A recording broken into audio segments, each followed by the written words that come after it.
हाँ जी दोस्तों, ਸਵਾਗਤ ਹੈ ਤੁਹਾਡਾ ਸਾਰਿਆਂ ਦਾ ਸਟੱਡੀ ਫਾਈਟਰਸ ਦੇ ਵਿੱਚ। ਇਸ ਕਲਾਸ ਦੇ ਵਿੱਚ ਅੱਜ ਅਸੀਂ ਪ੍ਰੇਰਨਾ ਜਾਂ ਕਹਿ ਲਓ ਪ੍ਰੋਤਸਾਹਨ ਮੋਟੀਵੇਸ਼ਨ ਇਹ ਟੌਪਿਕ ਕਰਾਂਗੇ। ਇਸ ਟੌਪਿਕ ਦੇ ਵਿੱਚ ਅਸੀਂ ਪਹਿਲਾਂ ਇਸ ਦਾ ਅਰਥ ਸਮਝਾਂਗੇ, ਇਸ ਦੀਆਂ ਕਿਸਮਾਂ ਵੀ ਸਮਝਣੀਆਂ ਨੇ, ਵਿਸ਼ੇਸ਼ਤਾਵਾਂ ਸਮਝਣੀਆਂ ਨੇ, ਇਸ ਦੇ ਕੁਝ ਫੈਕਟਰ ਸਮਝਣੇ ਨੇ। ਤਾਂ ਇਸ ਦਾ ਇੱਕ ਮੋਟੀਵੇਸ਼ਨ ਸਰਕਲ ਹੈ ਉਹ ਕੰਪਲੀਟ ਸਮਝਣਾ ਹੈ।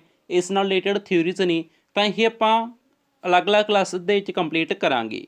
ਤਾਂ ਅੱਜ ਅਸੀਂ ਸਟਾਰਟ ਕਰਨ ਜਾ ਰਹੇ ਹਾਂ ਪ੍ਰੇਰਨਾ ਇਹ ਟੌਪਿਕ। ਇਸ ਤੋਂ ਪਹਿਲਾਂ ਇੱਕ ਬੇਨਤੀ ਹੈ ਜੀ ਕਿ YouTube ਦੇ ਉੱਤੇ ਤੁਸੀਂ ਦੇਖੋ ਸਬਸਕ੍ਰਾਈਬ ਕਰ ਹੀ ਰੱਖਿਆ ਹੈ। ਇਸ ਤੋਂ ਬਿਨਾਂ ਟੈਲੀਗ੍ਰਾਮ ਦੇ ਉੱਤੇ ਜੁਆਇਨ ਕਰ ਲਓ, ਠੀਕ ਹੈ ਜੀ। ਉੱਥੇ ਤੁਹਾਨੂੰ ਮਟੀਰੀਅਲ ਵਗੈਰਾ ਮਿਲਦਾ ਰਹਿੰਦਾ। ਜਦੋਂ ਟੌਪਿਕ ਕੰਪਲੀਟ ਹੋ ਗਿਆ ਤਾਂ ਆਪਾਂ ਉੱਥੇ ਇਸ ਨਾਲ ਰਿਲੇਟਡ ਮਟੀਰੀਅਲ ਸ਼ੇਅਰ ਕਰ ਦਿੰਦੇ ਹਾਂ। ਇਸ ਤੋਂ ਬਿਨਾਂ ਕੁਝ ਚੀਜ਼ਾਂ ਨੇ ਜਿਹੜੀਆਂ YouTube ਦੀ ਗਾਈਡਲਾਈਨ ਅਨੁਸਾਰ ਨਹੀਂ ਢੁਕਵੀਆਂ ਹੁੰਦੀਆਂ ਤਾਂ ਉਹ ਇੰਸਟਾ ਦੇ ਉੱਤੇ ਸ਼ੇਅਰ ਕਰ ਦਿੱਤੀਆਂ ਜਾਂਦੀਆਂ ਨੇ, ਠੀਕ ਹੈ ਜੀ। ਤਾਂ ਉੱਥੇ ਵੀ ਫੋਲੋ ਕਰ ਲਿਓ। ਅਤੇ ਇੱਕ ਅਸੀਂ ਦੇਖੋ ਜੀ ਕੁਐਸਚਨ ਸ਼ੇਅਰ ਕੀਤਾ ਸੀ ਕਮਿਊਨਿਟੀ ਟੈਬ ਦੇ ਵਿੱਚ ਆਪਣੇ ਚੈਨਲ ਸਟੱਡੀ ਫਾਈਟਰਸ ਦੇ ਉੱਤੇ। ਤਾਂ ਕਮਿਊਨਿਟੀ ਟੈਬ ਦੇ ਵਿੱਚ ਇੱਕ ਕਿਊਜ਼ਰ ਟਾਈਪ ਕੁਐਸਚਨ ਪਾਇਆ ਸੀ, ਜਿਸ ਦਾ ਈਜ਼ੀ ਕੁਐਸਚਨ ਹੋਣ ਦੇ ਬਾਵਜੂਦ ਵੀ ਕਾਫੀ ਜਣਿਆਂ ਨੇ ਕੀ ਕੀਤਾ ਹੈ, ਗਲਤ ਆਨਸਰ ਦਿੱਤਾ ਹੈ।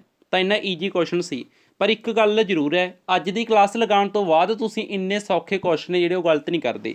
ਇਹ ਇੱਥੇ ਦੇਖੋ 6% ਨੇ ਜਿਹੜੇ ਇਹ ਕਹਿੰਦੇ ਨੇ, 6% ਇਹ ਕਹਿੰਦੇ ਨੇ, 1% ਇਹ ਕਹਿੰਦੇ। ਸਿਰਫ 86% ਕੈਂਡੀਡੇਟ ਦਾ ਹੀ ਇਹ ਰਾਈਟ ਆਨਸਰ ਆਇਆ ਹੈ, ਠੀਕ ਹੈ ਜੀ। ਪਰ ਅੱਜ ਦੀ ਕਲਾਸ ਤੋਂ ਬਾਅਦ ਇਹ ਗਿਣਤੀ 100% ਹੋਏਗੀ ਕਿ 100% ਜਿਹੜੇ ਕੈਂਡੀਡੇਟਸ ਨੇ ਉਹ ਰਾਈਟ ਆਨਸਰ ਦਿਆ ਕਰਨਗੇ। ਤਾਂ ਪ੍ਰੇਰਨਾ ਦੀ ਡੈਫੀਨੇਸ਼ਨ ਨੂੰ ਸਮਝਦੇ ਹਾਂ। ਪਹਿਲਾਂ ਆਪਾਂ ਸਿੰਪਲ ਆਮ ਸ਼ਬਦਾਂ ਵਿੱਚ ਸਮਝਾਂਗੇ। ਪ੍ਰੇਰਨਾ ਅਜਿਹੀ ਚੀਜ਼ ਹੈ ਜੋ ਸਾਨੂੰ ਕੁਝ ਕਰਨ ਲਈ ਪ੍ਰੇਰਿਤ ਕਰਦੀ ਹੈ। ਇਹ ਸਾਡੇ ਵਿਵਹਾਰ ਨੂੰ ਨਿਰਦੇਸ਼ਿਤ ਕਰਦੀ ਹੈ, ਸਾਨੂੰ ਡਾਇਰੈਕਸ਼ਨ ਦਿੰਦੀ ਹੈ, ਦਿਸ਼ਾ ਨਿਰਦੇਸ਼ ਦਿੰਦੀ ਹੈ ਵੀ ਇੱਧਰ ਇਹ ਕੰਮ ਕਰੋ। ਕੋਈ ਚੰਗਾ ਕੰਮ ਹੈ ਤਾਂ ਆਪਾਂ ਨੂੰ ਉੱਥੇ ਕੀ ਕਰਾਂਗੇ, ਮੋਟੀਵੇਟ ਹੋਵਾਂਗੇ ਆਪਾਂ। ਤਾਂ ਆਪਾਂ ਕੀ ਕਰਾਂਗੇ, ਉਹ ਕੰਮ ਨੂੰ ਵੀ ਕਰ ਦਿਓ ਫਟਾਫਟ। ਜਿਵੇਂ ਕਹਿੰਦੇ ਨੇ ਸ਼ੁਭ ਕੰਮ ਦੇ ਵਿੱਚ ਦੇਰੀ ਨਹੀਂ ਕਰਿਆ ਕਰਦੇ। ਤਾਂ ਆਪਾਂ ਨੂੰ ਪਤਾ ਲੱਗ ਗਿਆ ਉਹ ਕੰਮ ਸ਼ੁਭ ਹੈ ਤਾਂ ਆਪਾਂ ਦੇਰੀ ਨਹੀਂ ਕਰਦੇ, ਕਿਉਂਕਿ ਆਪਾਂ ਅੰਦਰੋਂ ਮੋਟੀਵੇਟ ਹੋ ਗਏ, ਠੀਕ ਹੈ ਜੀ। ਤਾਂ ਇਸ ਤਰ੍ਹਾਂ ਹੀ ਆਪਾਂ ਨੂੰ ਕੋਈ ਕੰਮ ਕਰਨ ਦੇ ਲਈ ਪ੍ਰੇਰਿਤ ਕਰਦੀ ਹੈ। ਨੈਕਸਟ ਇਸ ਦਾ ਆਪਾਂ ਇੱਕ ਸ਼ਾਬਦਿਕ ਅਰਥ ਸਮਝਦੇ ਹਾਂ ਜੀ। ਮੋਟੀਵੇਸ਼ਨ ਸ਼ਬਦ ਹੈ ਜਿਹੜਾ ਇਹ ਲਾਤੀਨੀ ਸ਼ਬਦ ਮੂਵੀਅਰ ਜਾਂ ਕਹਿ ਲਓ ਮੋਟਮ ਤੋਂ ਲਿਆ ਹੈ, ਜਿਸ ਦਾ ਅਰਥ ਹੈ ਹਿੱਲਣਾ ਜਾਂ ਚੱਲਣਾ। ਟੂ ਮੂਵ, ਇਸ ਦਾ ਮੀਨਿੰਗ ਕੀ ਹੈ, ਟੂ ਮੂਵ। ਤਾਂ ਮੂਵਮੈਂਟ, ਠੀਕ ਹੈ, ਹਿਲਜੁਲ। ਹੁਣ ਜਦੋਂ ਆਪਣੇ ਅੰਦਰ ਹਿਲਜੁਲ ਹੋ ਗਈ, ਆਪਾਂ ਨੂੰ ਲੱਗਿਆ ਇਹ ਕੰਮ ਤਾਂ ਕਰ ਦੇਣਾ ਚਾਹੀਦਾ ਤਾਂ ਆਪਾਂ ਕਰ ਦਿੰਦੇ ਹਾਂ, ਉਹੀ ਮੋਟੀਵੇਸ਼ਨ ਹੈ। ਸਿੰਪਲ ਜੀ ਗੱਲ। ਅਤੇ ਇਸ ਬਾਰੇ ਜੇਕਰ ਇਸ ਦੀ ਇੰਪੋਰਟੈਂਸ ਦੀ ਗੱਲ ਕਰੀਏ, ਇਹ ਪ੍ਰੀਰਿਕੁਇਸਟ ਹੈ ਫॉर ਲਰਨਿੰਗ, ਮੁੱਢਲੀ ਸ਼ਰਤ ਹੈ, ਮੁੱਢਲੀ ਲੋੜ ਹੈ ਸਿੱਖਣ ਦੇ ਲਈ, ਠੀਕ ਹੈ ਜੀ। ਤਾਂ ਇਸ ਚੀਜ਼ ਨੂੰ ਧਿਆਨ ਦੇ 'ਚ ਰੱਖਿਓ।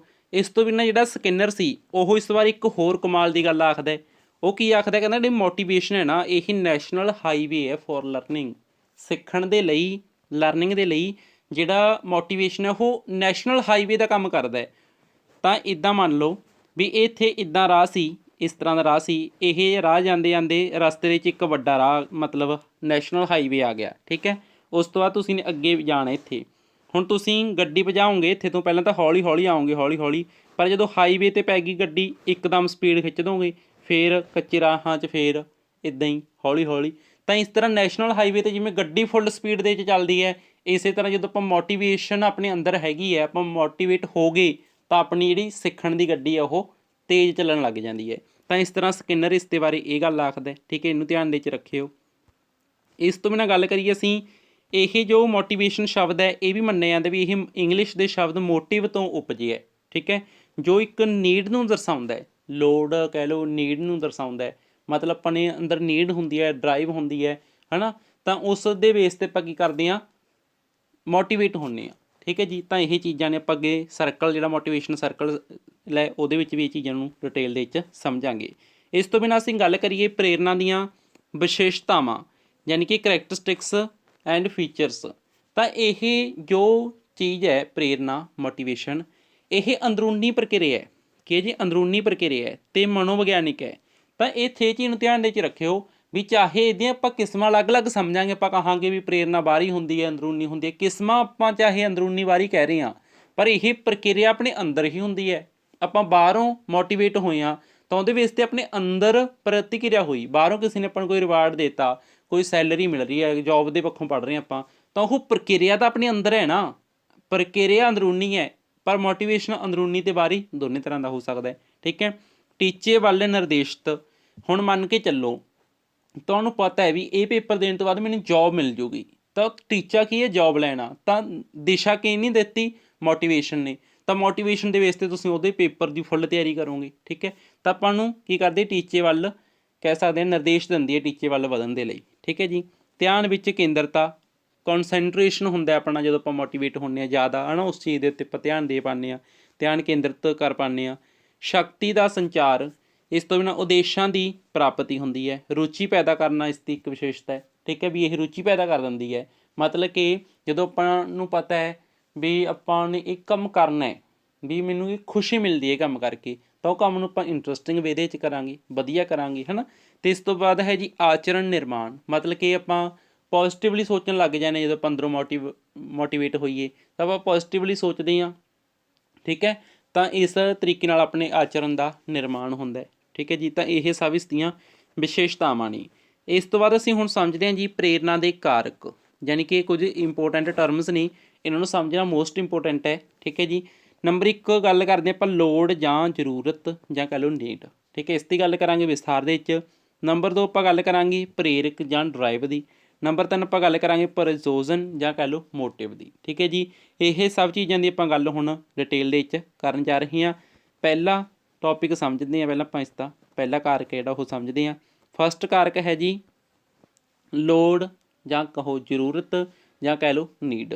ਤਾਂ ਇਹ ਜੋ ਲੋੜ ਹੈ ਕੀ ਹੈ ਜੀ, ਇਹ ਕਿਸੇ ਚੀਜ਼ ਦੀ ਘਾਟ ਮਹਿਸੂਸ ਹੋਣਾ, ਇਹ ਲੋੜ ਹੈ।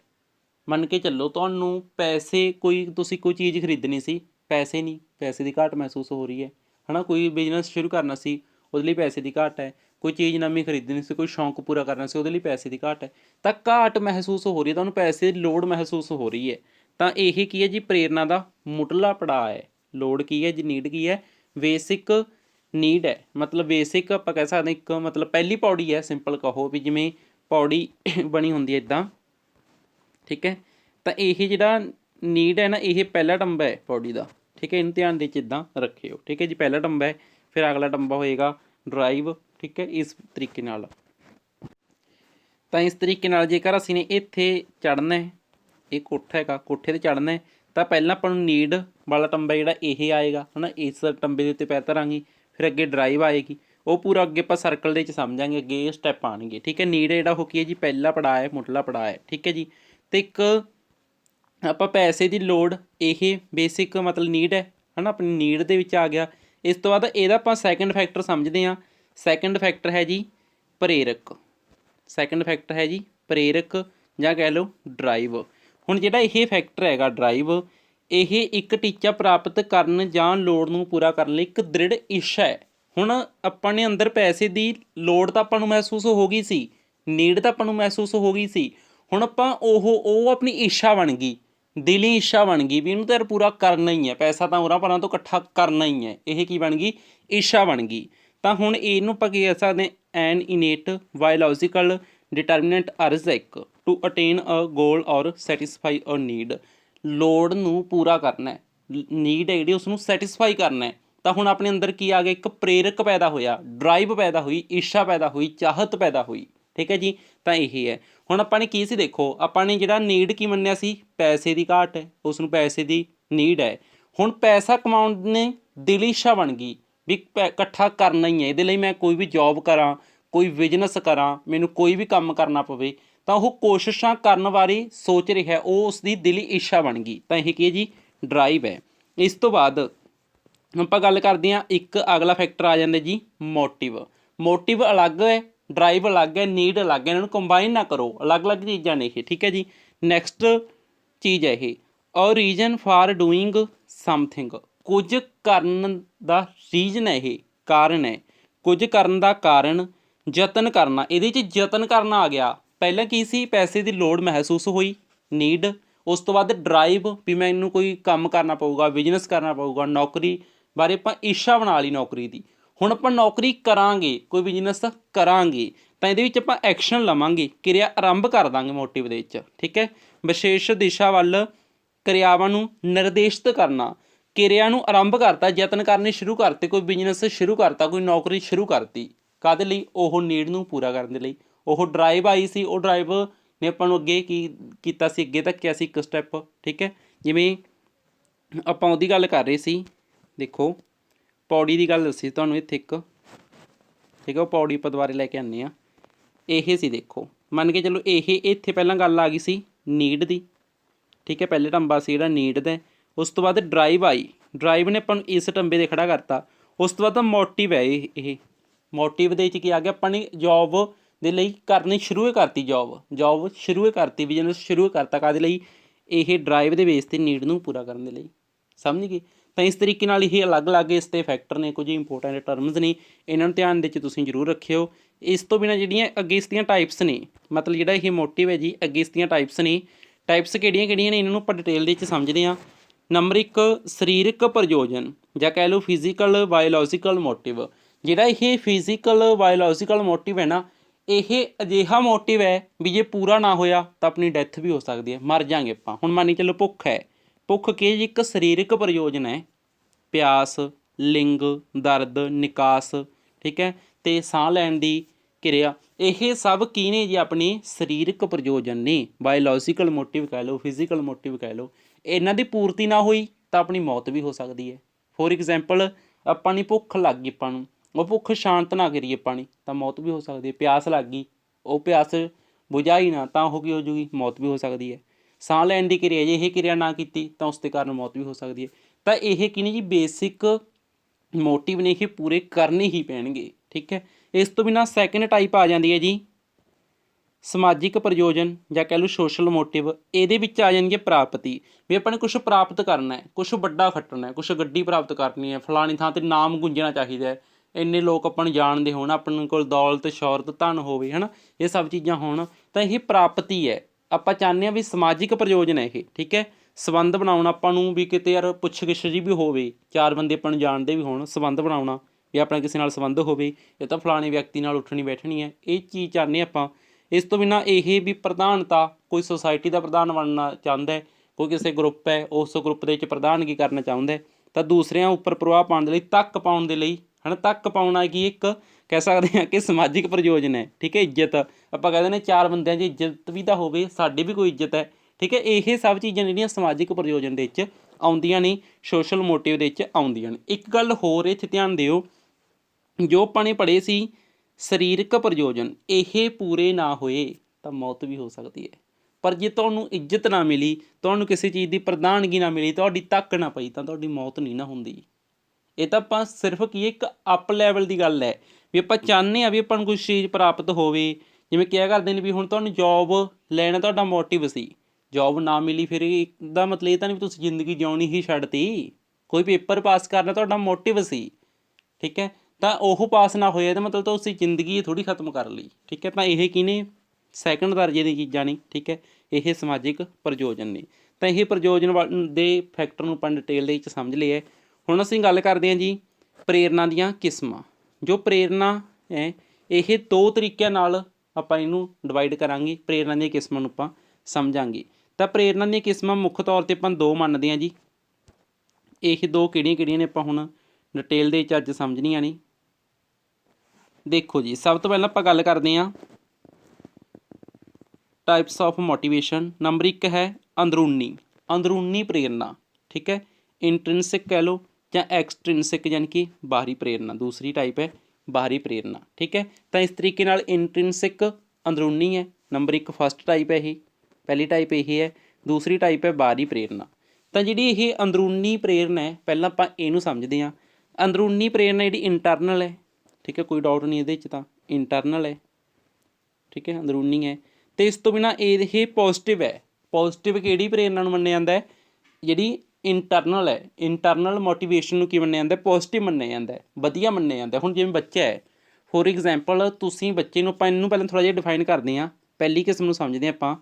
ਇਸ ਦੀ ਜਿਹੜੀ ਪਹਿਲੀ ਕਿਸਮ ਹੈ ਜੀ, ਪਹਿਲੀ ਕਿਸਮ ਹੈ ਅੰਦਰੂਨੀ ਪ੍ਰੇਰਨਾ।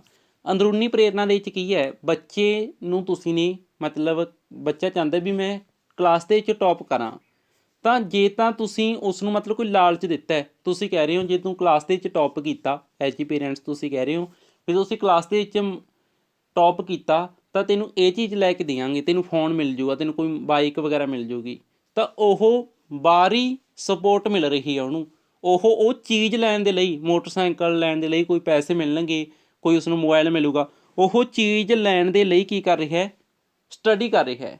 ਤਾਂ ਇਹ ਮੋਟੀਵੇਸ਼ਨ ਕੀ ਹੋ ਗਿਆ, ਉਸਦਾ ਬਾਹਰੀ ਹੋ ਗਿਆ। ਠੀਕ ਹੈ, ਦੂਸਰੀ ਟਾਈਪ ਹੋ ਗਈ ਬਾਹਰੀ ਮੋਟੀਵੇਸ਼ਨ ਹੋ ਗਿਆ। ਪਰ ਇੱਕ ਬੱਚਾ ਜਿਹੜਾ ਉਹ ਚਾਹੁੰਦਾ ਹੈ, ਉਸ ਨੂੰ ਪੇਰੈਂਟਸ ਨੇ ਟੀਚਰ ਨੇ ਕੁਛ ਨਹੀਂ ਕਿਹਾ, ਉਹ ਚਾਹੁੰਦਾ ਹੈ ਵੀ ਮੈਂ ਸਭ ਤੋਂ ਵੱਧ ਪੜ੍ਹਨਾ ਚਾਹੁੰਦਾ, ਵੀ ਮੈਨੂੰ ਵਧੀਆ ਲੱਗਦਾ ਪੜ੍ਹਨਾ, ਅਤੇ ਉਹ ਚਾਹੁੰਦਾ ਮੈਨੂੰ ਅੰਦਰੋਂ ਖੁਸ਼ੀ ਮਿਲੂਗੀ, ਤਾਂ ਉਹ ਕਿਤਾਬਾਂ ਪੜ੍ਹ ਰਿਹਾ, ਤਾਂ ਵਾਰੀ-ਵਾਰੀ ਰਿਵੀਜ਼ਨ ਕਰ ਰਿਹਾ, ਸਿਰਫ ਉਹ ਅੰਦਰੂਨੀ ਖੁਸ਼ੀ ਦੇ ਲਈ। ਠੀਕ ਹੈ, ਉਹ ਖੁਦ ਦੇ ਲਈ, ਉਸ ਨੂੰ ਕਿਸੇ ਨੇ ਨਹੀਂ ਕਿਹਾ, ਤਾਂ ਉਹ ਖੁਦ ਹੀ ਮੋਟੀਵੇਟ ਹੈ, ਆਪਦੇ ਆਪ ਲਈ ਪੜ੍ਹ ਰਿਹਾ ਹੈ। ਤਾਂ ਆਟੋਮੈਟਿਕਲੀ ਜਦੋਂ ਉਹ ਆਪਦੇ ਆਪ ਲਈ ਵਧੀਆ ਡੀਪ ਦੇ ਵਿੱਚ ਪੜ੍ਹੂਗਾ, ਟੌਪ ਵੀ ਕਰ ਜੂਗਾ। ਤਾਂ ਇਹ ਕੀ ਹੋ ਗਈ, ਉਸਦੀ ਅੰਦਰੂਨੀ ਪ੍ਰੇਰਨਾ ਹੋ ਗਈ। ਠੀਕ ਹੈ, ਜਦੋਂ ਆਪਾਂ ਨੂੰ ਕੋਈ ਬਾਹਰੋਂ ਸਪੋਰਟ ਮਿਲ ਰਹੀ ਹੈ, ਉਹਦੇ ਲਈ ਆਪਾਂ ਪੜ੍ਹ ਰਹੇ ਹਾਂ, ਤਾਂ ਇਹ ਬਾਹਰੀ ਹੈ। ਜਦੋਂ ਆਪਾਂ ਪੜ੍ਹਨ ਵਾਲੇ ਤਾਂ ਵੈਸੇ ਐਗਜ਼ਾਮਪਲ ਦਿੱਤੀ ਹੈ, ਕਿਸੇ ਵੀ ਕੰਮ 'ਚ ਹੋ ਸਕਦਾ ਇਹ। ਠੀਕ ਹੈ, ਜਦੋਂ ਆਪਾਂ ਨੂੰ ਅੰਦਰੂਨੀ ਖੁਦ ਦੇ ਲਈ ਪੜ੍ਹ ਰਹੇ ਹਾਂ, ਉਹ ਕੀ ਅੰਦਰੂਨੀ ਹੈ। ਠੀਕ ਹੈ ਜੀ, ਅਤੇ ਇੱਥੇ ਗੱਲ ਕਰ ਰਹੇ ਸੀ ਆਪਾਂ, ਇਹ ਇੰਟਰਨਲ ਹੈ, ਇਹ ਐਕਸਟਰਨਲ ਹੈ। ਸਿੰਪਲ ਜੀ ਗੱਲ ਹੈ, ਇਹ ਪੋਜ਼ੀਟਿਵ ਹੈ, ਇਹ ਨੈਗੇਟਿਵ ਹੈ, ਇਹ ਮੰਨ ਲਓ। ਠੀਕ ਹੈ, ਮਤਲਬ ਕਿ ਹੁਣ ਬਾਹਰੀ ਪ੍ਰੇਰਨਾ ਕਿੰਨਾ ਕੁ ਚਿਰ ਦੇ ਦੋਗੇ। ਇੱਕ ਕਲਾਸ 'ਚੋਂ ਟੌਪ ਕਰਾਉਣ ਦੇ ਬਦਲੇ ਤੁਸੀਂ ਉਹਨੂੰ ਮੋਬਾਈਲ ਦੇ ਰਹੇ ਹੋ, ਦੂਸਰੀ ਕਲਾਸ ਦੇ ਬਦਲੇ ਤੁਸੀਂ ਉਹਨੂੰ ਬਾਈਕ ਦੇ ਦੋਗੇ, ਫਿਰ ਇਸੇ ਤਰ੍ਹਾਂ ਕਲਾਸਾਂ ਚੱਲੀ ਜਾਣਗੀਆਂ। ਇਹਦਾ ਮਤਲਬ ਹਰ ਵਾਰ ਕੁਛ ਨਾ ਕੁਛ ਦਈ ਚੱਲੋਗੇ, ਕਿੰਨਾ ਕੁ ਚਿਰ, ਆਖਰ ਕਿੰਨਾ ਚਿਰ। ਠੀਕ ਹੈ, ਤਾਂ ਇਹ ਨੈਗੇਟਿਵ ਮੰਨੀ ਜਾਂਦੀ ਹੈ। ਇਹ ਪੋਜ਼ੀਟਿਵ ਹੈ, ਵੀ ਉਹਨੂੰ ਅੰਦਰੋਂ ਜਿੰਨਾ ਸੈਟਿਸਫੈਕਸ਼ਨ ਹੋਊਗੀ, ਓਨਾ ਹੀ ਵਧੀਆ ਤਰੀਕੇ ਨਾਲ ਹੋਰ ਵੀ ਕੁਛ ਕਰ ਸਕੇਗਾ। ਇਹ ਸੈਲਫ ਦੇ ਨਾਲ ਰਿਲੇਟਡ ਹੈ, ਇਹ ਸੈਲਫ ਦੇ ਨਾਲ ਰਿਲੇਟਡ ਨਹੀਂ ਆਪਾਂ ਮੰਨ ਸਕਦੇ। ਇਹ ਕੀ ਹੈ, ਮਤਲਬ ਕਿ ਉਹ ਬਾਹਰੀ ਦਿਖਾਵੇ ਦੇ ਲਈ ਚੀਜ਼ਾਂ ਕਰ ਰਿਹਾ ਹੈ। ਠੀਕ ਹੈ, ਅਤੇ ਇਸ ਤੋਂ ਬਿਨਾਂ ਇਹ ਐਂਡ ਇਨ ਇਟ ਸੈਲਫ, ਆਪਣੇ ਆਪ ਵਿੱਚ ਹੀ ਅੰਤ ਹੈ ਇਹਦਾ। ਠੀਕ ਹੈ, ਮਤਲਬ ਇਹਦਾ ਐਵੇਂ ਨਹੀਂ ਕਹਿ ਸਕਦੇ ਵੀ ਇਹ ਸਟੇਜ 'ਤੇ ਜਾ ਕੇ ਖਤਮ ਹੋ ਜੂਗੀ, ਵੀ ਉਹ ਇੱਕ ਕਲਾਸ ਦੇ ਵਿੱਚ ਟੌਪ ਕਰਕੇ ਆ ਅਤੇ ਅਗਲੀ ਕਲਾਸ 'ਚ ਫਿਰ ਉਹਦੇ ਅੰਦਰ ਇੱਛਾ ਮਰ ਜੂਗੀ। ਠੀਕ ਹੈ, ਮਤਲਬ ਆਪਦੇ ਆਪ ਵਿੱਚ ਇੱਛਾ ਰਹੂਗੀ। ਠੀਕ ਹੈ, ਮਤਲਬ ਇਹ ਕਹਿ ਸਕਦੇ ਹਾਂ ਐਂਡ ਇਨ ਇਟ ਸੈਲਫ, ਇਹ ਖੁਦ ਦੇ ਵਿੱਚ ਹੀ ਸਮਾਪਤੀ ਹੈ ਇਹਦੀ। ਠੀਕ ਹੈ, ਇਹ ਕੀ ਹੈ, ਜਦੋਂ ਹੁਣ ਇੱਕ ਕਲਾਸ ਦੇ ਵਿੱਚ ਟੌਪ ਕਰ ਗਿਆ, ਉਹਨੂੰ ਫਲਾਣੀ ਚੀਜ਼ ਦੇ ਦਿੱਤੀ, ਅਗਲੀ ਕਲਾਸ ਦੇ ਵਿੱਚ ਵੀ ਟੌਪ ਕਰਕੇ ਉਹਨੂੰ ਕੁਛ ਨਾ ਮਿਲਿਆ, ਤਾਂ ਅਗਲੀ ਕਲਾਸ ਦੇ ਵਿੱਚ ਉਹ ਕਰਨ ਦੀ ਸੋਚਦਾ ਵੀ ਨਹੀਂ, ਖਤਮ ਹੈ। ਠੀਕ ਹੈ, ਪਰ ਇਹ ਇਟ ਸੈਲਫ ਅੰਦਰੂਨੀ ਹੀ ਹੈ, ਅੰਦਰ ਹੀ ਹੈ, ਜਦੋਂ ਉਹਦਾ ਜੀ ਕਰੂਗਾ ਉਹ ਆ ਜਾਇਆ ਕਰੂਗਾ, ਟੌਪ ਕਰ ਜਾਇਆ ਕਰੂਗਾ, ਹੈ ਨਾ। ਅਤੇ ਇਹ ਕੀ ਹੈ ਜੀ, ਲਰਨ ਫਾਰ ਮਾਸਟਰੀ, ਜਿਹੜੀ ਅੰਦਰੂਨੀ ਪ੍ਰੇਰਨਾ ਹੈ, ਇਹਦੇ ਵਿੱਚ ਕੋਈ ਵੀ ਪੜ੍ਹਦਾ ਕਾਹਦੇ ਲਈ ਹੈ, ਉਹ ਮਾਸਟਰੀ ਦੇ ਲਈ। ਉਹ ਚਾਹੁੰਦਾ ਵੀ ਜਿਵੇਂ ਮੰਨ ਕੇ ਚੱਲੋ ਕੋਈ ਮੈਥ ਪੜ੍ਹ ਰਿਹਾ ਹੈ, ਉਹ ਇਸ ਚੀਜ਼ ਲਈ ਨਾ ਮੈਥ ਪੜ੍ਹੇ ਵੀ ਮੈਨੂੰ ਜੋਬ ਮਿਲੂਗੀ, ਜੋਬ ਮਿਲੂਗੀ ਤਾਂ ਇਹ ਕੀ ਹੋ ਗਿਆ, ਬਾਹਰੀ। ਪਰ ਜਦੋਂ ਉਹ ਇਸ ਚੀਜ਼ ਦੇ ਲਈ ਪੜ੍ਹ ਰਿਹਾ ਹੈ ਵੀ ਮੈਂ ਟੌਪ ਕਰੂੰਗਾ, ਮੈਨੂੰ ਆਉਂਦਾ ਹੋਵੇ, ਵੀ ਮੈਨੂੰ ਸਾਰੇ ਟੌਪਿਕ ਆਉਂਦੇ ਹੋਣ, ਜਦੋਂ ਉਹ ਇਸ ਚੀਜ਼ ਦੇ ਲਈ ਕੋਈ ਇਨਸਾਨ ਪੜ੍ਹ ਰਿਹਾ ਹੈ, ਤਾਂ ਇਹ ਕੀ ਹੋ ਗਈ, ਉਸਦੀ ਅੰਦਰੂਨੀ ਪ੍ਰੇਰਨਾ। ਠੀਕ ਹੈ, ਲਰਨ ਫਾਰ ਮਾਸਟਰੀ, ਮਤਲਬ ਕਿ ਉਹ ਆਪਣੇ ਆਪ ਨੂੰ ਉਸ ਦੇ ਵਿੱਚ ਮਾਸਟਰ ਬਣਾਉਣ ਦੇ ਲਈ, ਪੂਰਾ ਮਤਲਬ ਐਕਸਪਰਟ ਬਣਾਉਣ ਦੇ ਲਈ, ਜਦੋਂ ਕੋਈ ਕਿਸੇ ਚੀਜ਼ ਨੂੰ ਪੜ੍ਹ ਰਿਹਾ, ਸਿੱਖ ਰਿਹਾ ਹੈ, ਤਾਂ ਉਹ ਕੀ ਹੈ ਜੀ, ਅੰਦਰੂਨੀ ਹੈ। ਜਦੋਂ ਕੋਈ ਲਰਨ ਕਰ ਰਿਹਾ ਕਾਹਦੇ ਲਈ, ਸਿਰਫ ਜੋਬ ਦੇ ਲਈ, ਰਿਵਾਰਡ ਦੇ ਲਈ, ਸੈਲਰੀ ਦੇ ਲਈ। ਮੰਨ ਕੇ ਚੱਲੋ ਕੋਈ ਕੰਮ ਕਰ ਰਿਹਾ, ਕਿਸੇ ਕੰਪਨੀ 'ਚ ਕੋਈ ਜੋਬ ਕਰਦਾ ਹੈ, ਤਾਂ ਉਹਨੂੰ ਐਂ ਵੀ ਮੇਰੀ ਸੈਲਰੀ ਵੱਧ ਜਾਊਗੀ, ਤਾਂ ਉਹ ਵਧੀਆ ਕੰਮ ਕਰ ਰਿਹਾ, ਤਾਂ ਇਹ ਬਾਹਰੀ ਪ੍ਰੇਰਨਾ ਹੈ। ਠੀਕ ਹੈ, ਕੋਈ ਜੋਬ ਕੋਈ ਚਾਹੁੰਦਾ ਵੀ ਮੈਂ ਮੰਨ ਕੇ ਚੱਲੋ ਫੋਰ ਐਗਜ਼ਾਮਪਲ ਮੈਥ ਦੀ ਉਦਾਹਰਨ ਦਿੱਤੀ ਸੀ, ਕੋਈ ਮੈਥ ਨੂੰ ਦੀ ਕਿਤਾਬ ਨੂੰ ਵਧੀਆ ਤਰੀਕੇ ਨਾਲ ਪੜ੍ਹ ਰਿਹਾ, ਪ੍ਰੈਕਟਿਸ ਕਰ ਰਿਹਾ, ਕਾਹਦੇ ਲਈ, ਵੀ ਮੈਨੂੰ ਜੋਬ ਮਿਲੇ, ਤਾਂ ਇਹ ਤਾਂ ਬਾਹਰੀ ਪ੍ਰੇਰਨਾ ਹੋ ਗਈ। ਪਰ ਕੋਈ ਪੜ੍ਹ ਰਿਹਾ ਮਾਸਟਰੀ ਦੇ ਲਈ, ਮਤਲਬ ਉਹ ਇਹ ਚਾਹੁੰਦਾ ਵੀ ਇਹ ਟੌਪਿਕ ਦੇ ਵਿੱਚ ਮੈਂ ਐਕਸਪਰਟ ਹੋ ਜਾ, ਮੈਨੂੰ ਨੌਲੇਜ ਆ ਜੇ, ਤਾਂ ਲਰਨ ਫਾਰ ਮਾਸਟਰੀ ਕੀ ਹੈ, ਅੰਦਰੂਨੀ ਹੈ। ਪਰ ਜਦੋਂ ਕੋਈ ਜੋਬ ਦੇ ਲਈ ਮਾਰਕਸ ਕਹਿ ਸਕਦੇ ਹਾਂ, ਨੰਬਰ ਲੈਣ ਦੇ ਲਈ ਪੜ੍ਹ ਰਿਹਾ ਹੈ ਨਾ, ਕੋਈ ਰਿਵਾਰਡ ਲੈਣ ਦੇ ਲਈ ਪੜ੍ਹ ਰਿਹਾ ਹੈ, ਤਾਂ ਇਹ ਸਭ ਕੀ ਨੇ ਜੀ, ਇਹ ਬਾਹਰੀ ਨਹੀਂ। ਉਮੀਦ ਹੈ ਕਿ ਤੁਸੀਂ ਇਸ ਨੂੰ ਸਮਝ ਗਏ ਹੋਵੋਗੇ। ਅਤੇ ਇੱਕ ਇੱਥੇ ਇਹਨੂੰ ਇੱਦਾਂ ਵੀ ਸਮਝ ਲਓ ਥੋੜ੍ਹਾ ਜਿਹਾ, ਇਹ ਜਿਹੜੀ ਬਾਹਰੀ ਹੈ ਨਾ, ਇਸ ਦੇ ਵਿੱਚ ਕੀ ਹੁੰਦਾ ਵੀ ਜਦੋਂ ਆਪਾਂ ਨੂੰ ਸਹਾਰਾ ਨਾ ਮਿਲਿਆ, ਤਾਂ ਇਸ ਦੀ ਕਮੀ ਹੋਣੀ ਸ਼ੁਰੂ ਹੋ ਜਾਊਗੀ। ਕਮੀ ਹੋਣ ਬਾਹਰੀ ਚੀਜ਼ਾਂ ਦੇ ਸਹਾਰੇ ਦੀ ਲੋੜ ਹੈ। ਮਤਲਬ ਕਿ ਜਦੋਂ ਆਪਾਂ ਨੂੰ ਬਾਹਰੀ ਮੋਟੀਵੇਸ਼ਨ ਮਿਲ ਰਿਹਾ ਸੀ, ਜਿਵੇਂ ਤੁਹਾਨੂੰ ਕਹਿਤਾ ਵੀ ਤੁਹਾਨੂੰ ਇਨਾਮ ਮਿਲੂਗਾ, ਇਹ ਕੰਮ ਕਰ ਦਿਓ, ਤੁਸੀਂ ਕਰ ਦੋਗੇ, ਇਹ ਕੀ ਬਾਹਰੀ ਪ੍ਰੇਰਨਾ ਹੈ। ਪਰ ਜੇ ਤੁਹਾਨੂੰ ਉਹ ਇਨਾਮ ਅਗਲੀ ਵਾਰ ਨਾ ਮਿਲਿਆ, ਤੁਹਾਡੀ ਉਹ ਮੋਟੀਵੇਸ਼ਨ 'ਚ ਕਮੀ ਆ ਜਾਊਗੀ। ਪਰ ਇੱਧਰਲੀ 'ਚ ਨਹੀਂ ਕਮੀ ਆਉਂਦੀ, ਜਿਹੜੀ ਅੰਦਰੂਨੀ ਹੈ ਇਹਦੇ 'ਚ ਨਹੀਂ ਕਮੀ ਆਉਂਦੀ, ਇਹ ਆਪਣੇ ਅੰਦਰ ਹੀ ਐਂਡ ਇਨ ਇਟ ਸੈਲਫ ਹੈ ਨਾ, ਇਹ ਤਾਂ ਅੰਦਰੋਂ ਆਈਏ ਜਾਊਗੀ ਪ੍ਰੇਰਨਾ, ਇਹਦੇ 'ਚ ਕਮੀ ਨਹੀਂ ਆਉਂਦੀ।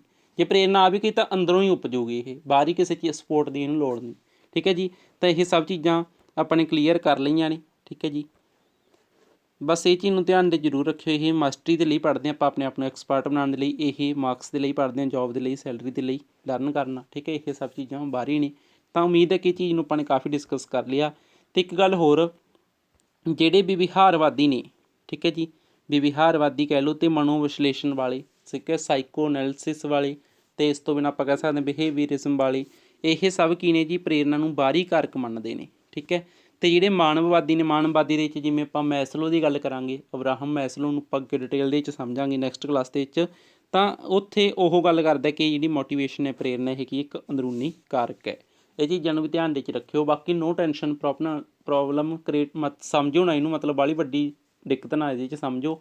ਇਹ ਚੀਜ਼ਾਂ ਨੂੰ ਆਪਾਂ ਅੱਗੇ ਇਕੱਲੀ ਥਿਊਰੀ ਹੈ ਜਿਹੜੀ ਉਸਨੂੰ ਆਪਾਂ ਕੀ ਕਰਾਂਗੇ, ਡਿਟੇਲ ਦੇ ਵਿੱਚ ਸਮਝਾਂਗੇ। ਉੱਥੇ ਵੀ ਚੀਜ਼ਾਂ ਡਿਸਕਸ ਹੋ ਜਾਣਗੀਆਂ। ਇਸ ਤੋਂ ਬਾਅਦ ਆਪਾਂ ਗੱਲ ਕਰਦੇ ਹਾਂ, ਇੱਕ ਮੋਸਟ ਇੰਪੋਰਟੈਂਟ ਚੀਜ਼ ਆ ਜਾਂਦੀ ਹੈ ਜੀ, ਪ੍ਰੇਰਨਾ ਚੱਕਰ, ਯਾਨੀ ਕਿ ਮੋਟੀਵੇਸ਼ਨ ਸਰਕਲ। ਜਿਹੜਾ ਮੋਟੀਵੇਸ਼ਨ ਸਰਕਲ ਹੈ ਇਹਨੂੰ ਸਮਝਣਾ ਬੜਾ ਜ਼ਰੂਰੀ ਹੈ। ਤਾਂ ਦੇਖੋ ਜੀ, ਇਹਨੂੰ ਆਪਾਂ ਸਮਝਦੇ ਹਾਂ। ਇਸ ਦੀ ਸ਼ੁਰੂਆਤ ਹੋ ਗਈ ਇੱਥੇ ਤੋਂ। ਨੰਬਰ 1 ਫਸਟ ਪੁਆਇੰਟ ਆ ਗਿਆ ਨੀਡ।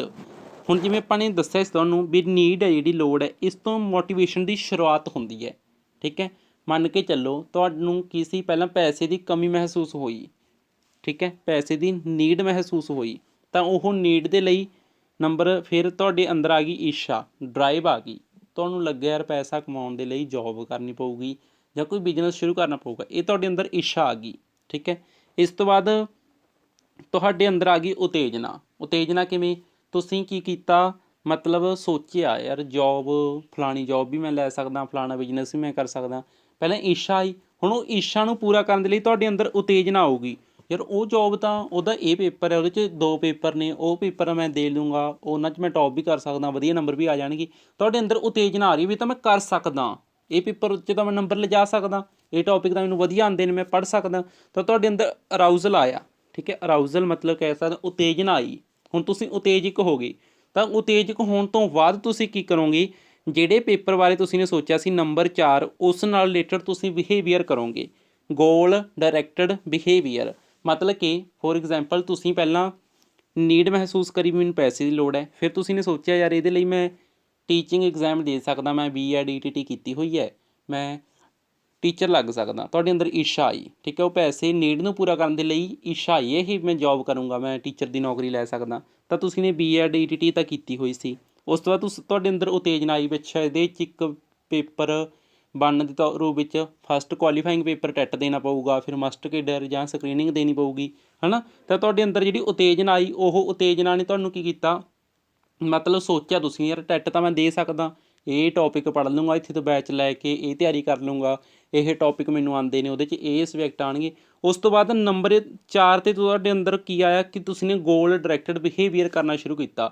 ਟੈਟ ਨੂੰ ਪਾਸ ਕਰਨ ਦੇ ਲਈ ਕਿਹੜੇ ਸਬਜੈਕਟ ਪੜ੍ਹਨੇ ਨੇ, ਕਿੱਥੋਂ ਪੜ੍ਹਨੇ ਨੇ, ਤੁਸੀਂ ਨੇ ਕਿਤਾਬਾਂ ਇਕੱਠੀਆਂ ਕਰਨੀਆਂ ਸ਼ੁਰੂ ਕੀਤੀਆਂ, ਚੈਨਲ ਸਰਚ ਕਰਕੇ ਸਟੱਡੀ ਫਾਈਟਰ ਵਰਗਿਆਂ ਨੂੰ ਸਬਸਕ੍ਰਾਈਬ ਕਰਨਾ ਸ਼ੁਰੂ ਕੀਤਾ। ਤਾਂ ਹੁਣ ਤੁਸੀਂ ਕੀ ਕਰ ਰਹੇ ਹੋ, ਉਸ ਡਾਇਰੈਕਸ਼ਨ ਦੇ ਵਿੱਚ ਬਿਹੇਵੀਅਰ ਕਰ ਰਹੇ ਹੋ, ਕਿਉਂਕਿ ਤੁਹਾਡੀ ਡਾਇਰੈਕਸ਼ਨ ਬਣਦੀ ਜਾ ਰਹੀ ਹੈ। ਹੁਣ ਪਹਿਲਾਂ ਨੀਡ ਆਈ ਸੀ, ਨੀਡ ਤੋਂ ਬਾਅਦ ਡਰਾਈਵ ਆਈ, ਡਰਾਈਵ ਤੋਂ ਬਾਅਦ ਅਰਾਊਜ਼ਲ ਆਇਆ, ਅਰਾਊਜ਼ਲ ਤੋਂ ਬਾਅਦ ਗੋਲ ਡਾਇਰੈਕਟਡ ਬਿਹੇਵੀਅਰ ਕੀਤਾ। ਤੁਸੀਂ ਅਲੱਗ-ਅਲੱਗ ਪਲੇਲਿਸਟਸ ਨੂੰ ਦੇਖਣਾ ਸ਼ੁਰੂ ਕੀਤਾ, ਪਲੇਲਿਸਟਸ ਨੂੰ ਦੇਖਿਆ, ਉਸ ਤੋਂ ਬਾਅਦ ਉਹਨਾਂ ਨੂੰ ਸਮਝਿਆ, ਨੋਟਸ ਵੀ ਬਣਾਏ, ਤੁਸੀਂ ਨੋਟਸ ਵੀ ਬਣਾ ਰਹੇ ਹੋ, ਸਮਾਂ ਵੀ ਕੱਢ ਰਹੇ ਹੋ। ਤਾਂ ਇਹ ਸਭ ਕੀ ਹੈ, ਤੁਹਾਡਾ ਗੋਲ ਡਾਇਰੈਕਟਡ ਬਿਹੇਵੀਅਰ ਹੈ। ਮਤਲਬ ਉਹ ਜਿਹੜਾ ਗੋਲ ਹੈ, ਗੋਲ ਕੀ ਹੈ, ਤੁਹਾਡਾ ਜੋਬ ਲੈਣਾ, ਟੀਚਰ ਦੀ ਜੋਬ ਲੈਣਾ ਗੋਲ ਹੈ। ਹੁਣ ਉਸ ਦੀ ਦਿਸ਼ਾ ਵਿੱਚ ਤੁਸੀਂ ਕਾਰਜ ਕਰ ਰਹੇ ਹੋ, ਬਿਹੇਵੀਅਰ ਜਿਹੜਾ ਤੁਹਾਡਾ ਉਹ ਹੁਣ ਉਸ ਤਰ੍ਹਾਂ ਦਾ ਹੋ ਗਿਆ। ਤੁਸੀਂ ਸੋਚ ਰਹੇ ਹੋ ਅੱਛਾ ਮਸਟ ਕੇਡਰ ਦੇ 'ਚ ਮੈਨੂੰ ਮੇਰਾ ਸਬਜੈਕਟ ਆਊਗਾ, ਉਸ ਸਬਜੈਕਟ ਦੇ ਲਈ ਮੈਨੂੰ ਇਹ ਕਿਤਾਬਾਂ ਪੜ੍ਹਨੀਆਂ ਪੈਣਗੀਆਂ, ਇਹ ਬੈਚ ਦੇਖਣੇ ਪੈਣਗੇ, ਇਹ ਚੀਜ਼ਾਂ ਦੀ ਮੈਨੂੰ ਹੈਲਪ ਮਿਲ ਸਕਦੀ ਹੈ। ਤੁਸੀਂ ਹੁਣ ਕੀ ਕੀਤਾ, ਗੋਲ ਡਾਇਰੈਕਟਡ ਬਿਹੇਵੀਅਰ ਕੀਤਾ, ਕਲਾਸਿਸ ਲਗਾਈਆਂ, ਨੋਟਸ ਬਣਾਏ, ਇਹ ਸਭ ਕੀ ਹੈ, ਗੋਲ ਡਾਇਰੈਕਟਡ ਬਿਹੇਵੀਅਰ ਹੈ।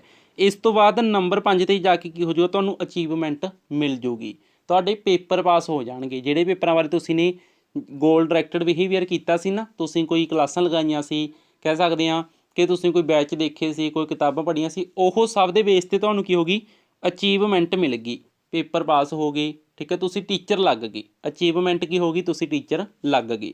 ਹੁਣ ਜਦੋਂ ਟੀਚਰ ਲੱਗ ਗਏ, ਉਸ ਤੋਂ ਬਾਅਦ ਤੁਹਾਡੀ ਜਿਹੜੀ ਮਤਲਬ ਕਹਿ ਸਕਦੇ ਹਾਂ ਉਤੇਜਨਾ ਸੀ, ਅਰਾਊਜ਼ਲ ਸੀ, ਇਹ ਕੀ ਹੋ ਗਿਆ ਜੀ, ਰਿਡਿਊਸ ਹੋ ਗਿਆ, ਘਟ ਗਿਆ। ਪਹਿਲਾਂ ਦੇਖੋ ਗੋਲ ਡਾਇਰੈਕਟਡ ਬਿਹੇਵੀਅਰ ਤੋਂ ਅਗਲਾ ਸਟੈਪ ਕੀ ਆ ਗਿਆ ਕਿ ਰਿਡਕਸ਼ਨ ਆਫ ਅਰਾਊਜ਼ਲ। ਜਦੋਂ ਟੀਚਰ ਲੱਗ ਗਏ, ਫਿਰ ਇੱਕ ਵਾਰ ਤੁਹਾਡਾ ਅਰਾਊਜ਼ਲ ਉਤੇਜਨਾ ਜਿਹੜੀ ਉਹ ਠੰਡੀ ਪੈ ਜਾਊਗੀ, ਘਟ ਜਾਊਗੀ, ਰਿਡਿਊਸ ਹੋ ਜਾਊਗੀ। ਠੀਕ ਹੈ, ਤਾਂ ਜਿਹੜੀ ਉਤੇਜਨਾ ਸੀ ਉਹ ਘਟ ਗਈ। ਹੁਣ ਤੁਸੀਂ ਹਰ ਵਾਰ ਇਹ ਥੋੜ੍ਹੀ ਉਹੀ ਬੈਚ ਪੜ੍ਹੀ ਜਾਓਗੇ, ਉਹੀ ਕਲਾਸਾਂ ਥੋੜ੍ਹੀ ਦੇਖੀ ਜਾਓਗੇ ਜਿਹੜੀਆਂ ਬੇਸ 'ਤੇ ਤੁਸੀਂ ਨੇ ਪੇਪਰ ਪਾਸ ਕਰ ਲਏ। ਤੁਸੀਂ ਕੀ ਕਰੋਗੇ, ਉਹ ਅਰਾਊਜ਼ਲ ਘਟ ਗਿਆ, ਉਤੇਜਨਾ ਘਟ ਗਈ, ਤਾਂ ਰਿਡਿਊਸ ਹੋ ਗਿਆ ਅਰਾਊਜ਼ਲ। ਠੀਕ ਹੈ, ਰਿਡਕਸ਼ਨ ਆਫ ਅਰਾਊਜ਼ਲ। ਤਾਂ ਹੁਣ ਇਹ ਤਾਂ ਇੱਛਾ ਪੂਰੀ ਹੋ ਗਈ। ਉਸ ਤੋਂ ਬਾਅਦ ਦੁਬਾਰੇ ਫੇਰ ਤੁਸੀਂ ਨੀਡ 'ਤੇ ਜਾਓਗੇ, ਅਰਾਊਜ਼ਲ ਦੀ ਕਮੀ ਹੋ ਗਈ, ਉਸ ਤੋਂ ਬਾਅਦ ਫੇਰ ਨੀਡ ਆਈ, ਕੋਈ ਨਵੀਂ ਨੀਡ ਆਈ, ਤੁਸੀਂ ਨੇ ਸੋਚਿਆ ਯਾਰ ਘਰ ਵੀ ਪਾ ਲੈਣਾ ਚਾਹੀਦਾ, ਕੋਈ ਕੋਠੀਆਂ ਕਾਰਾਂ ਵੀ ਬਣਾ ਲੈਣੀਆਂ ਚਾਹੀਦੀਆਂ ਨੇ। ਤਾਂ ਤੁਹਾਡੇ ਅੰਦਰ ਨਵੀਂ ਨੀਡ ਕੀ ਆਈ ਵੀ ਯਾਰ ਵਧੀਆ ਜੀ ਕਾਰ ਹੋਵੇ, ਵਧੀਆ ਜੀ ਕੋਠੀ ਹੋਵੇ, ਤੁਹਾਡੇ ਅੰਦਰ ਦੁਬਾਰੇ ਨੀਡ ਆਈ। ਉਹ ਨੀਡ ਤੋਂ ਬਾਅਦ ਫਿਰ ਡਰਾਈਵ ਆਊਗੀ, ਡਰਾਈਵ ਤੋਂ ਬਾਅਦ ਫਿਰ ਅਰਾਊਜ਼ਲ ਆਊਗਾ। ਇਹਨੂੰ ਆਪਾਂ ਅਲੱਗ ਕਲਰ ਦੇ ਵਿੱਚ ਦੇਖਦੇ ਹਾਂ, ਫਿਰ ਹੋਰ ਵੀ ਵਧੀਆ ਤਰੀਕੇ ਨਾਲ ਸਮਝੋਗੇ। ਤਾਂ ਦੇਖੋ ਇਹੀ ਇੱਕ ਵਾਰ ਦਾ ਸਰਕਲ ਪੂਰਾ ਹੋ ਗਿਆ ਸੀ, ਟੀਚਰ ਲੱਗ ਗਏ, ਅਰਾਊਜ਼ਲ ਦੀ ਕਮੀ ਹੋ ਗਈ। ਉਸ ਤੋਂ ਬਾਅਦ ਦੁਬਾਰੇ ਨੀਡ ਆਈ, ਯਾਰ ਹੁਣ ਤਾਂ ਕੀ ਕਰਨਾ ਚਾਹੀਦਾ ਹੈ, ਕੋਠੀ ਕਾਰ ਬਣਾ ਲੈਣੀ ਚਾਹੀਦੀ ਹੈ। ਨੀਡ ਆਈ, ਫਿਰ ਦੁਬਾਰੇ ਡਰਾਈਵ ਆਊਗੀ, ਫਿਰ ਦੁਬਾਰੇ ਅਰਾਊਜ਼ਲ ਆਊਗਾ, ਫਿਰ ਤੁਸੀਂ ਗੋਲ ਡਾਇਰੈਕਟਡ ਬਿਹੇਵੀਅਰ ਕਰੋਗੇ, ਫਿਰ ਅਚੀਵਮੈਂਟ ਹੋ ਜੂਗੀ, ਫਿਰ ਰਿਡਕਸ਼ਨ ਦੀ ਹੋ ਜੂਗੀ, ਰਿਡਕਸ਼ਨ ਆਫ ਅਰਾਊਜ਼ਲ, ਫਿਰ ਅਰਾਊਜ਼ਲ ਦੀ ਕਮੀ ਹੋ ਜੂਗੀ, ਫਿਰ ਉਤੇਜਨਾ ਦੀ ਕਮੀ ਹੋ ਜੂਗੀ। ਸਮਝ ਗਏ? ਤਾਂ ਇਸ ਤਰੀਕੇ ਨਾਲ ਇਹ ਸਰਕਲ ਚੱਲਦਾ ਰਹੂਗਾ। ਇਸ ਤੋਂ ਬਾਅਦ ਇਹ ਇੱਛਾਵਾਂ ਨੇ ਜਿਹੜੀਆਂ ਸ਼ਾਂਤ ਨਹੀਂ ਹੁੰਦੀਆਂ, ਇਹ ਚੱਲਦੀਆਂ ਹੀ ਰਹਿਣਗੀਆਂ। ਤਾਂ ਥੋੜ੍ਹਾ ਜਿਹਾ ਜ਼ਿਆਦਾ ਗਾਹ ਪੈ ਗਿਆ, ਠੀਕ ਹੈ, ਪਰ ਉਮੀਦ ਹੈ ਕਿ ਤੁਸੀਂ ਸਮਝ ਗਏ ਹੋਵੋਗੇ। ਤਾਂ ਇਹ ਪੂਰਾ ਸਰਕਲ ਹੈ ਜੀ, ਇਸ ਨੂੰ ਨੋਟ ਕਰ ਲਿਓ, ਠੀਕ ਹੈ। ਵਧੀਆ ਲੱਗੀ ਇਹ ਚੀਜ਼ ਤੁਹਾਨੂੰ, ਬਣਾਏ ਹੋਇਆ ਵੀ ਘੈਂਟ ਲੱਗਿਆ ਡਾਇਗਰਾਮ, ਤਾਂ ਵੀਡੀਓ ਨੂੰ ਹੁਣੇ ਲਾਈਕ ਕਰ ਦਿਓ। ਇਹ ਜਿਹੜਾ ਤੁਸੀਂ ਲਾਈਕ ਕਰਦੇ ਹੋ ਮੇਰੇ ਲਈ ਮੋਟੀਵੇਸ਼ਨ ਦਾ ਕੰਮ ਕਰਦਾ ਹੈ, ਠੀਕ ਹੈ। ਬਸ ਇਹੀ ਮੋਟੀਵੇਸ਼ਨ ਦੀ ਕਿਰਿਆ ਹੈ, ਠੀਕ ਹੈ। ਹੁਣ ਤੁਸੀਂ ਦੇਖੋ ਮੋਟੀਵੇਸ਼ਨ, ਹੁਣ ਮੈਂ ਸੋਚੂੰਗਾ ਵੀ ਯਾਰ ਇਹ ਵੀਡੀਓ 'ਤੇ ਇੱਦਾਂ ਮੈਂ ਇੱਕ ਪੇਸ਼ਕਾਰੀ ਬਣਾਈ ਸੀ, ਤੁਸੀਂ ਲਾਈਕ ਕਰਤਾ, ਤਾਂ ਹੁਣ ਮੈਂ ਦੁਬਾਰੇ ਉਸ ਤਰ੍ਹਾਂ ਦਾ ਸ਼ਾਇਦ ਕਰਨ ਦੀ ਕੋਸ਼ਿਸ਼ ਕਰਾਂ, ਅਤੇ ਮੈਂ ਚੈੱਕ ਵੀ ਕਰਾਂ ਯਾਰ ਵੀ ਅੱਛਾ ਇਹ ਚੀਜ਼ ਨੂੰ ਪਸੰਦ ਕੀਤਾ ਸੀ ਦੋਸਤਾਂ ਨੇ, ਤਾਂ ਮੈਂ ਚੀਜ਼ ਕਰਨ ਦੀ ਕੋਸ਼ਿਸ਼ ਵੀ ਕਰੂੰਗਾ, ਮੈਂ ਹੋਰ ਵੀ ਵਧੀਆ ਬਣਾਉਣ ਦੀ ਕੋਸ਼ਿਸ਼ ਕਰੂੰਗਾ। ਤਾਂ ਇਹ ਸਭ ਕੀ ਹੈ, ਮੋਟੀਵੇਸ਼ਨ ਹੈ। ਪਰ ਮੇਰੇ ਲਈ ਇਹ ਕੀ ਹੋ ਗਿਆ, ਬਾਹਰੀ ਮੋਟੀਵੇਸ਼ਨ ਹੈ ਨਾ, ਕਹਿ ਸਕਦੇ ਹਾਂ ਐਕਸਟਰਨਲ ਮੋਟੀਵੇਸ਼ਨ ਹੈ। ਪਰ ਜੇ ਅੰਦਰੂਨੀ ਮੋਟੀਵੇਸ਼ਨ ਦੀ ਗੱਲ ਕਰਾਂ ਤਾਂ ਉਹ ਪਤਾ ਕੀ ਹੈ, ਮੈਂ ਸੋਚਾਂ ਯਾਰ ਮੇਰੀ ਵੀਡੀਓ ਨੂੰ ਚਾਹੇ 50 ਜਣੇ ਦੇਖਣ, ਚਾਹੇ 100 ਦੇਖਣ, ਚਾਹੇ 200 ਦੇਖਣ, ਮੈਂ ਤਾਂ ਵੀਡੀਓ ਬਣਾਉਣੀ ਹੈ। ਇਹ ਕੀ ਹੈ, ਇੰਟਰਨਲ ਮੋਟੀਵੇਸ਼ਨ ਹੈ। ਮੇਰੇ ਅੰਦਰ ਇੱਛਾ ਹੈ ਵੀ ਮੈਂ ਮੋਟੀਵੇਸ਼ਨ ਦਾ ਟੌਪਿਕ ਪੜ੍ਹਾਵਾਂ, ਮੈਂ MCQ ਕਰਾਵਾਂ, ਕੋਈ ਦੇਖੇ ਨਾ ਦੇਖੇ, ਮੈਨੂੰ ਬਾਹਰ ਦੇਖਣ ਨਾਲ ਫਰਕ ਨਹੀਂ ਪੈਂਦਾ। ਇਹ ਕੀ ਹੈ, ਮੇਰੀ ਅੰਦਰੂਨੀ ਮੋਟੀਵੇਸ਼ਨ ਹੈ, ਇੰਟਰਨਲ ਮੋਟੀਵੇਸ਼ਨ ਹੈ, ਠੀਕ ਹੈ ਜੀ। ਤਾਂ ਇਹ ਵੀ ਆਪਣੇ ਵਿੱਚ ਹੈਗੀ, ਆਪਾਂ ਨਹੀਂ ਕਦੇ ਸੋਚਦੇ ਹੁੰਦੇ ਨਾ, ਆਪਾਂ ਇਹ ਕਹਿੰਦੇ ਵੀ ਆਪਾਂ ਨੂੰ ਉਰਾਂ ਪਰਾਂ ਤੋਂ ਪੈਸਾ ਮਿਲੂਗਾ, ਠੀਕ ਹੈ। ਸਭ ਆਪਾਂ ਤਾਂ ਬਣਾਈ ਜਾਂਦੇ ਵੀਡੀਓ, ਕਿਸੇ ਨੇ ਦੇਖਣੀ ਹੈ ਦੇਖੋ, ਵਧੀਆ ਲੱਗਦੀ ਹੈ ਦੇਖੋ, ਪਰ ਤੁਸੀਂ ਲਾਈਕ ਵਗੈਰਾ ਕਰ ਦਿੰਦੇ ਹੋ, ਵੀਡੀਓ ਨੂੰ ਸ਼ੇਅਰ ਕਰ ਦਿੰਦੇ ਹੋ, ਵਿਊਜ਼ ਆ ਜਾਂਦੇ ਨੇ, ਉਹ ਮੇਰੇ ਲਈ ਬਾਹਰੀ ਪ੍ਰੇਰਨਾ ਦਾ ਕੰਮ ਕਰਦੇ ਨੇ, ਪਰ ਅੰਦਰੂਨੀ ਪ੍ਰੇਰਨਾ ਵੀ ਸੁੱਖ ਨਾਲ ਬਥੇਰੀ ਦੇ ਰੱਖੀ ਹੈ ਰੱਬ ਨੇ, ਠੀਕ ਹੈ। ਤਾਂ ਇਸ ਤੋਂ ਬਿਨਾਂ ਇੱਕ ਗੱਲ ਹੋਰ ਹੁੰਦੀ ਹੈ ਕਿ ਜਦੋਂ ਆਪਾਂ ਅੰਦਰੂਨੀ ਪ੍ਰੇਰਨਾ ਦੇ ਬੇਸ 'ਤੇ ਕੰਮ ਕਰਦੇ ਹਾਂ, ਜਿਵੇਂ ਆਪਾਂ ਨੇ ਉਹਦੀ ਉਦਾਹਰਨ ਦਿੱਤੀ ਸੀ ਵੀ ਕੋਈ ਕਲਾਸ ਦੇ ਵਿੱਚ ਟੌਪ ਕਰਨਾ ਚਾਹੁੰਦਾ ਹੈ ਨਾ, ਜਦੋਂ ਉਹ ਅੰਦਰੂਨੀ ਪ੍ਰੇਰਨਾ ਦੇ ਬੇਸ 'ਤੇ ਲਰਨ ਫਾਰ ਮਾਸਟਰੀ, ਮਤਲਬ ਐਕਸਪਰਟ ਹੋਣ ਦੇ ਲਈ ਉਹ ਸਿੱਖ ਰਿਹਾ ਹੈ, ਕਿਤਾਬਾਂ ਨੂੰ ਪੜ੍ਹ ਰਿਹਾ ਅੰਦਰੂਨੀ ਪ੍ਰੇਰਨਾ ਦੇ ਬੇਸ 'ਤੇ, ਤਾਂ ਆਟੋਮੈਟਿਕਲੀ ਟੌਪ ਹੋ ਜਾਊਗਾ। ਇਸੇ ਤਰ੍ਹਾਂ ਮੈਂ ਕੀ ਕਰ ਰਿਹਾ, ਮਤਲਬ ਮੈਂ ਅੰਦਰੂਨੀ ਪ੍ਰੇਰਨਾ ਦੇ ਬੇਸ 'ਤੇ ਕਲਾਸਿਸ ਪਾ ਰਿਹਾ, ਟੌਪਿਕ ਪੜ੍ਹਾ ਰਿਹਾ, MCQ ਕਰਾ ਰਿਹਾ, ਥਿਊਰੀਜ਼ ਕਰਾ ਰਿਹਾ, ਤਾਂ ਥਿਊਰੀਜ਼ ਕਰਾਉਂਦੇ ਕਰਾਉਂਦੇ ਮੈਨੂੰ ਫਾਇਦਾ ਵੀ ਹੋ ਜਾਊਗਾ। ਸਿਰਫ ਇਹ ਨਹੀਂ ਵੀ ਮੈਂ ਅੰਦਰੂਨੀ ਮੋਟੀਵੇਸ਼ਨ ਦੇ ਬੇਸ 'ਤੇ ਮੈਨੂੰ ਫਾਇਦਾ ਨਹੀਂ ਹੋਣਾ, ਫਾਇਦਾ ਵੀ ਹੋ ਜਾਊਗਾ, ਦੋਸਤਾਂ ਤੱਕ ਮਟੀਰੀਅਲ ਪਹੁੰਚ ਜਾਊਗਾ, ਤਾਂ ਉਸ ਬੇਸ 'ਤੇ ਦੋਸਤ ਪਿਆਰ ਵੀ ਦੇਣਗੇ, ਸੁੱਖ ਨਾਲ ਢੇਰੀ ਲੱਗ ਜੂਗੀ ਕਮੈਂਟਾਂ ਦੇ ਵੀ, thank you sir, best class, ਇੱਦਾਂ ਉਹ ਸਭ ਚੀਜ਼ਾਂ ਨੇ ਮੈਨੂੰ, ਮਤਲਬ ਉਹ ਚੀਜ਼ਾਂ ਮੋਟੀਵੇਟ ਕਰਨਗੀਆਂ, ਤਾਂ ਉਹਦੇ ਬੇਸ 'ਤੇ ਮੈਨੂੰ ਫਾਇਦਾ ਵੀ ਹੋ ਜਾਊਗਾ, 2-4 ਪੈਸੇ ਵੀ ਆ ਜਾਣਗੇ, ਸਭ ਕੁਛ ਹੋ ਜਾਊਗਾ, ਠੀਕ ਹੈ। ਜਿਵੇਂ ਉਹਦੇ ਨਾਲ ਟੌਪ ਕਰਨ ਵਾਲੀ ਐਗਜ਼ਾਮਪਲ ਦਿੱਤੀ ਸੀ ਤੁਹਾਨੂੰ, ਵੀ ਜਦੋਂ ਕੋਈ ਅੰਦਰੂਨੀ ਪ੍ਰੇਰਨਾ ਦੇ ਬੇਸ 'ਤੇ ਟੌਪ ਕਰੂਗਾ ਤਾਂ ਉਹਨੂੰ ਮਤਲਬ ਚੀਜ਼ਾਂ ਵੀ ਮਿਲਣੀਆਂ ਸ਼ੁਰੂ ਹੋ ਜਾਣਗੀਆਂ, ਟੌਪ ਵੀ ਉਹਦਾ ਹੋ ਜਾਊਗਾ। ਇਸੇ ਤਰ੍ਹਾਂ ਮੈਂ ਕਲਾਸਿਸ ਪਾਉਂਦਾ ਰਹਾਂਗਾ, 2-4 ਪੈਸੇ ਵੀ ਬਣ ਜਾਣਗੇ, ਕੋਈ ਸ਼ੱਕ ਨਹੀਂ, ਠੀਕ ਹੈ। ਤਾਂ ਇਹ ਸਭ ਚੀਜ਼ਾਂ ਦੇ ਬੇਸ 'ਤੇ ਆਪਾਂ ਨੂੰ ਚੱਲਦੇ ਰਹਿਣਾ ਚਾਹੀਦਾ, ਠੀਕ ਹੈ ਜੀ। ਇਸ ਤੋਂ ਬਿਨਾਂ ਲਾਸਟ ਦੇ ਵਿੱਚ ਕੁਝ ਕਦਮ ਕਿ ਆਪਾਂ ਕੀ ਕਰ ਸਕਦੇ ਹਾਂ ਜੀ। ਫੋਰ ਐਗਜ਼ਾਮਪਲ ਆਪਾਂ ਨੇ ਇੱਕ ਵਿਦਿਆਰਥੀ ਨੂੰ ਮੋਟੀਵੇਟ ਕਰਨਾ, ਠੀਕ ਹੈ, ਉਸ ਨੂੰ ਆਪਾਂ ਨੇ ਪ੍ਰੇਰਨਾ ਦੇਣੀ ਹੈ, ਉਸ ਦੇ ਅੰਦਰ ਪ੍ਰੇਰਨਾ ਪੈਦਾ ਕਰਨੀ ਹੈ। ਤਾਂ ਪ੍ਰੇਰਨਾ ਨੂੰ ਪੈਦਾ ਕਰਨ ਦੇ ਲਈ ਆਪਾਂ ਕਿਹੜੇ ਕਦਮ ਨੇ ਜਿਹੜੇ ਉਹ ਚੁੱਕ ਸਕਦੇ ਹਾਂ। ਨੰਬਰ 1, ਪਦਾਰਥੀ ਇਨਾਮਾਂ ਦੀ ਵਰਤੋਂ। ਫੋਰ ਐਗਜ਼ਾਮਪਲ ਤੁਸੀਂ ਨੇ ਮੈਨੂੰ ਮੋਟੀਵੇਟ ਕਰਨਾ, ਤੁਸੀਂ ਕੋਈ ਸੁਪਰ ਚੈਟ, ਸੁਪਰ ਥੈਂਕਸ ਕਰ ਸਕਦੇ ਹੋ, ਠੀਕ ਹੈ। ਮਤਲਬ ਇੱਦਾਂ ਹੈ, ਤੁਸੀਂ ਬੱਚੇ ਨੂੰ ਟੌਪ ਕਰਾਉਣਾ ਕਲਾਸ ਦੇ ਵਿੱਚ, ਤੁਸੀਂ ਉਹਨੂੰ ਕਹਿ ਸਕਦੇ ਹੋ ਬੱਚੇ, ਜਿਹੜਾ ਬੱਚਾ ਟੌਪ ਕਰੇਗਾ ਮੈਂ ਉਹਨੂੰ ਇਹ ਇਨਾਮ ਦੇਵਾਂਗਾ, ਕਲਾਸ ਦੇ ਵਿੱਚ ਤੁਸੀਂ ਇਹ ਗੱਲ ਕਹਿ ਸਕਦੇ ਹੋ। ਤਾਂ ਤੁਸੀਂ ਇਨਾਮ ਦੀ ਵਰਤੋਂ ਕਰਕੇ ਵੀ ਬੱਚੇ ਨੂੰ ਮੋਟੀਵੇਟ ਕਰ ਸਕਦੇ ਹੋ, ਉਸ ਦੇ ਅੰਦਰ ਪ੍ਰੇਰਨਾ ਪੈਦਾ ਕਰ ਸਕਦੇ ਹੋ। ਪ੍ਰਸ਼ੰਸਾ ਅਤੇ ਦੋਸ਼ਾਂ ਦੀ ਵਰਤੋਂ, ਮਤਲਬ ਉਸ ਦੀ ਪ੍ਰਸ਼ੰਸਾ ਕਰਤੀ, ਜਿਵੇਂ ਹੁਣ ਤੁਸੀਂ ਪ੍ਰਸ਼ੰਸਾ ਕਰ ਦਿੰਦੇ ਹੋ, ਥੈਂਕ ਯੂ ਲਿਖ ਦਿੰਦੇ ਹੋ ਕਮੈਂਟ ਬਾਕਸ ਦੇ ਵਿੱਚ, ਹੈ ਨਾ, ਕੋਈ ਲਾਈਕ ਕਰ ਦਿੰਦੇ ਹੋ ਵੀਡੀਓ ਨੂੰ, ਤਾਂ ਉਹ ਪ੍ਰਸ਼ੰਸਾ ਕਰਦੇ ਹੋ ਤੁਸੀਂ, ਤਾਂ ਉਹਦੇ ਬੇਸ 'ਤੇ ਵੀ ਮੈਂ ਕੀ ਹੁੰਦੇ, ਮੇਰੇ ਅੰਦਰ ਪ੍ਰੇਰਨਾ ਪੈਦਾ ਹੁੰਦੀ ਹੈ ਨਾ। ਦੋਸ਼ਾਂ ਦੀ ਵਰਤੋਂ, ਕਈ ਵਾਰ ਦੋਸ਼ ਵੀ ਦੱਸਣੇ ਬਣਦੇ ਨੇ, ਠੀਕ ਹੈ, ਉਹ ਵੀ ਮਤਲਬ ਕਈ ਵਾਰ ਮੋਟੀਵੇਸ਼ਨ ਦਾ ਕੰਮ ਕਰਦੇ ਨੇ। ਫੀਡਬੈਕ ਦੇਣਾ, ਤੁਸੀਂ ਜਿਵੇਂ ਹੁਣ ਫੀਡਬੈਕ ਦੇ ਰਹੇ ਹੋ, ਤੁਸੀਂ ਕਹਿ ਦਿੰਦੇ ਹੋ ਸਰ ਇਹ ਕਲਾਸ ਦੇ ਵਿੱਚ ਮੈਨੂੰ ਇਹ ਚੀਜ਼ ਬਹੁਤ ਵਧੀਆ ਲੱਗੀ, ਤੁਸੀਂ ਫੀਡਬੈਕ ਦੇ ਰਹੇ ਹੋ। ਜਿਹੜੀ ਚੀਜ਼ ਮਾੜੀ ਲੱਗਦੀ ਹੈ, ਮਾੜੀ ਬਥੇਰੇ ਕਹਿੰਦੇ ਨੇ, ਆਪਾਂ ਉਹ ਚੀਜ਼ਾਂ ਨੂੰ 'ਤੇ ਧਿਆਨ ਨਹੀਂ ਦਿੰਦੇ, ਹੈ ਨਾ।